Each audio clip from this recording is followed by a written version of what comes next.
بسم اللہ الرحمن الرحیم۔ رسول کریم صلی اللہ علیہ وآلہ وسلم نے فرمایا، اگر کوئی شخص جھوٹ بولنا اور دغا بازی کرنا روزے رکھ کر بھی نہ چھوڑے تو اللہ تعالیٰ کو اس کی کوئی ضرورت نہیں کہ وہ اپنا کھانا پینا چھوڑ دے۔ رسول اللہ صلی اللہ علیہ وسلم نے فرمایا، جو شخص لوگوں پر مہربانی نہیں کرتا اللہ تعالیٰ اس پر مہربانی نہیں کرے گا۔ رسول اللہ صلی اللہ علیہ وسلم نے فرمایا، ایک مسلمان دوسرے مسلمان کا بھائی ہے، اس کے ساتھ خیانت نہ کرے، اس سے جھوٹ نہ بولے اور اس کو بے یار و مددگار نہ چھوڑے۔ ہر مسلمان کی عزت، دولت اور خون دوسرے مسلمان کے لیے حرام ہے۔ تقوی یہاں دل میں ہے۔ ایک شخص کے برا ہونے کے لیے یہی کافی ہے کہ وہ اپنے کسی مسلمان بھائی کو حقیر و کمتر سمجھے۔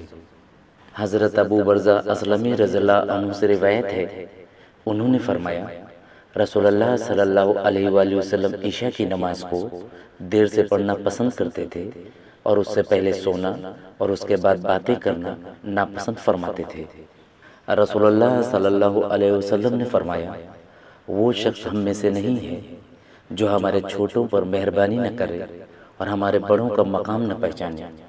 نبی کریم صلی اللہ علیہ وآلہ وسلم نے معاذ رضی اللہ عنہ کو جب عامل بنا کر یمن بھیجا تو آپ نے انہیں ہدایت فرمائی کہ مظلوم کی بد دعا سے ڈرتے رہنا کہ اس کے اور اللہ تعالیٰ کے درمیان کوئی پردہ نہیں ہوتا۔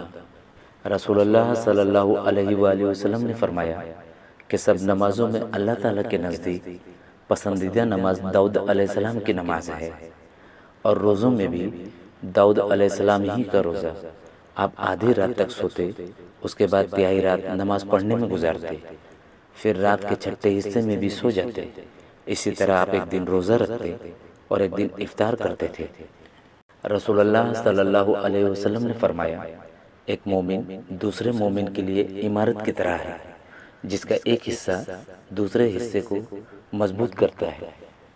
پیارے دوستو، مزید اچھی احادیث ویڈیوز کے لیے ہمارے چینل کو ضرور لائک اور سبسکرائب کر لیں۔ جزاک اللہ، بہت شکریہ۔ السلام علیکم۔